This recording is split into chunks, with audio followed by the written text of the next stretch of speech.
E para falar sobre os principais desafios da advocacia criminal no Brasil, eu converso agora com o Tiago Minaget, que é presidente da Associação Brasileira dos Advogados Criminalistas do Rio de Janeiro. Tudo bem, doutor? Obrigado pela presença. Eu que agradeço o convite, Felipe. Bom, ainda falando aí sobre o segundo encontro de mulheres advogadas que acontece aqui na Câmara Municipal de São Paulo, qual que é o espaço aí que as mulheres têm conquistado no direito penal? Bom, basta uma visão bem abrangente de todo o panorama jurídico hoje, não só na advocacia, como no judiciário, como no Ministério Público, como na defensoria, como nas delegacias de polícia. Aquilo que envolve o direito, principalmente essa área criminal, é predominantemente masculino.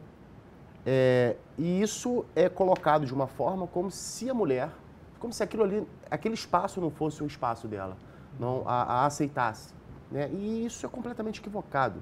As mulheres, elas têm capacidade, tanto quanto o homem, isso não existe qualquer tipo de diferença, e elas vêm conquistando, paulatinamente, um espaço, uma visibilidade, representatividade, onde elas possam exercer o seu trabalho sem ser discriminadas, sem ser olhadas, por exemplo, se eu chegar em uma sede de polícia, delegacia de polícia, um tribunal de justiça, seja qualquer repartição pública, e não ser tratada diferente de mim, não ser desprezada, menosprezada ou tratada de forma mais grosseira.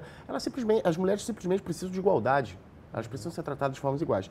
E o que nós na Abracrim, na Associação Brasileira de Advogados Criminalistas, nós estamos tentando, adotamos a pauta feminina e estamos tentando sim abrir os espaços, romper com essas barreiras, com esses limites, com esse preconceito, que é uma questão histórica, que é uma questão cultural, que é uma questão de criação até, para que elas possam sim ter o seu espaço, a sua visibilidade e poder exercer o seu trabalho e fazer aquilo que elas sabem fazer sem qualquer tipo de discriminação. Esse é o nosso objetivo, de forma bem sintética, no que nós pretendemos conduzir essa pauta. Agora, doutor, crimes econômicos aí, que desencadearam, por exemplo, aí a Operação Lava Jato, né, estão exigindo um tipo de formação diferente? Como que está sendo a preparação desses profissionais? Então, o interessante é que o direito, por ser uma ciência social, ele é dinâmico, ele não é estático, a gente não pode ficar estagnado no tempo, e essas alterações em todos os aspectos,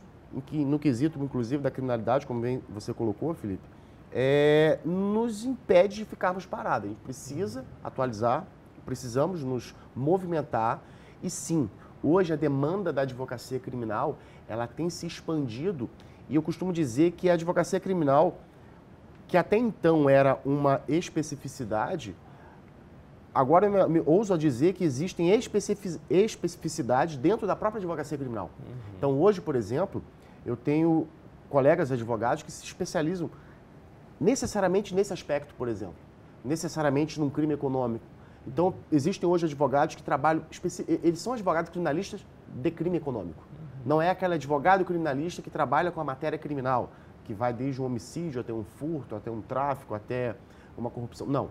Hoje a advocacia criminal está exigindo muito mais. Então, a formação técnica, e é um discurso que eu carrego comigo, devido ao fato de eu ter uma formação acadêmica muito forte, que a teoria se aplica na prática e essa teoria, cada vez mais, ela vem limitando o âmbito de atuação, e os advogados precisam sim, cada vez mais, se especializar nas matérias especificamente pontuadas, como, por exemplo, crime de colarinho branco, compliance e assim sucessivamente.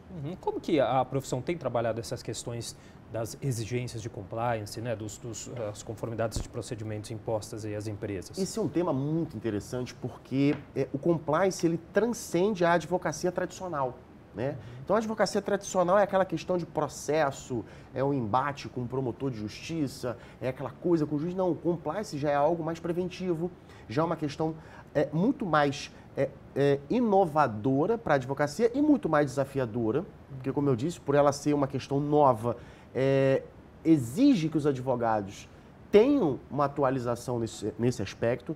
E eu, particularmente, no meu próprio escritório, eu venho trabalhando compliance no meu escritório. Né?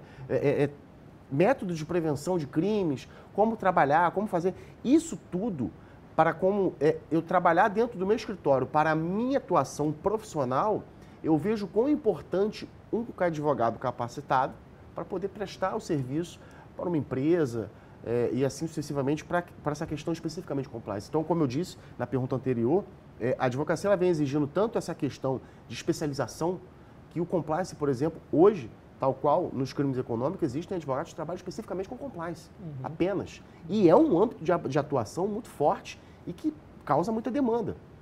É interessante esse novo papel, essa questão preventiva, né, Sim. doutor? Agora, uma outra questão que eu queria conversar com o senhor também é em relação ao número de faculdades de direito que a gente tem hoje no Brasil, 1.517. O mercado profissional está saturado? Veja, essa questão das universidades, eu sou professor universitário, tanto de rede pública como de rede particular, e eu acompanho de perto, eu costumo dizer de dentro, eu sei como funciona. Desde a década de 90 para cá, com essa expansão, essa proliferação de unidades de universidades, houve uma polarização do ensino superior, em especial o direito, e que houve um descarrego de profissionais no mercado.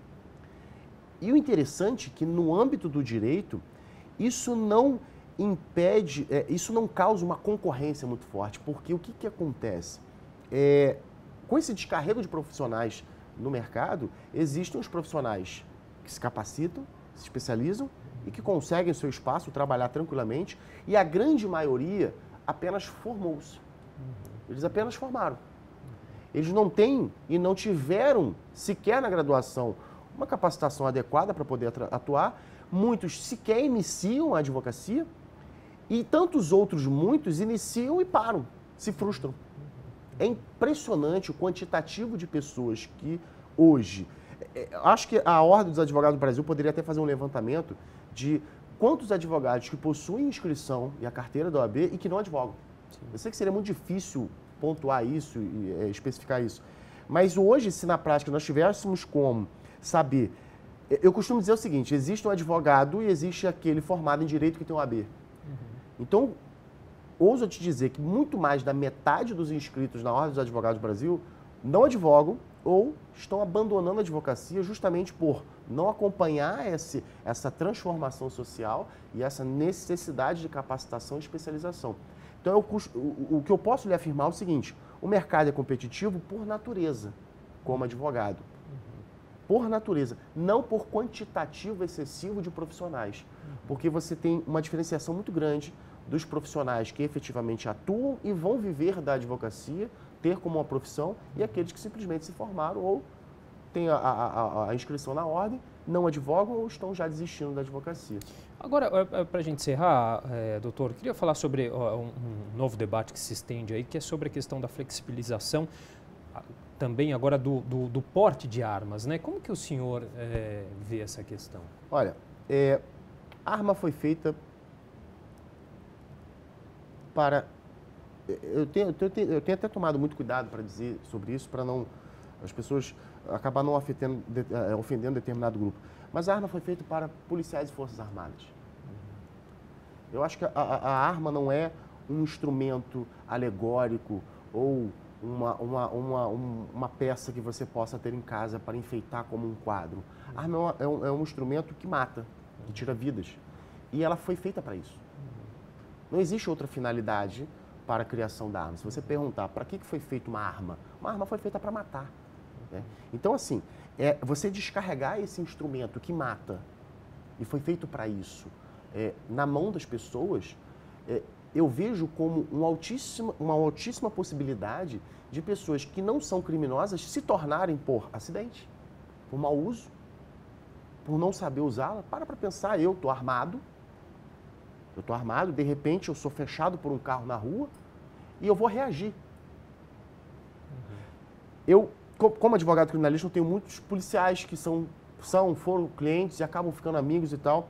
E no Rio de Janeiro, por exemplo, muitos policiais que morrem em serviço foi porque morrem fora de serviço, quando eles não estão em serviço. Eles morrem porque eles estavam armados. Por quê?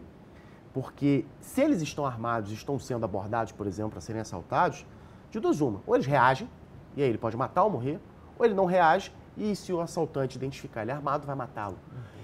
Existe um índice altíssimo de policiais não em serviço, que não estavam armados, por exemplo, que foram vítimas de roubo à mão armada, que foram só mais uma vítima do roubo. Não teve o uso da arma. Então, usar arma é para quem precisa usar arma. Tá certo. Tá certo. Eu acho que essa questão é muito delicada, precisa... Há pouco tempo, só para fechar, Felipe, desculpa, eu sei do horário, Foi comparado, não me recordo quem fez uma comparação, que a arma mata tanto quanto um carro, mas o carro não foi feito para matar. A arma é feita para matar. E isso precisa ficar muito claro para a população. Tá certo. Queria agradecer então demais a participação. Dr. Tiago Minaget, presidente da Associação Brasileira dos Advogados Criminalistas do Rio de Janeiro, conversando um pouquinho hoje aqui com a gente. Obrigado, doutor. Eu que agradeço o convite.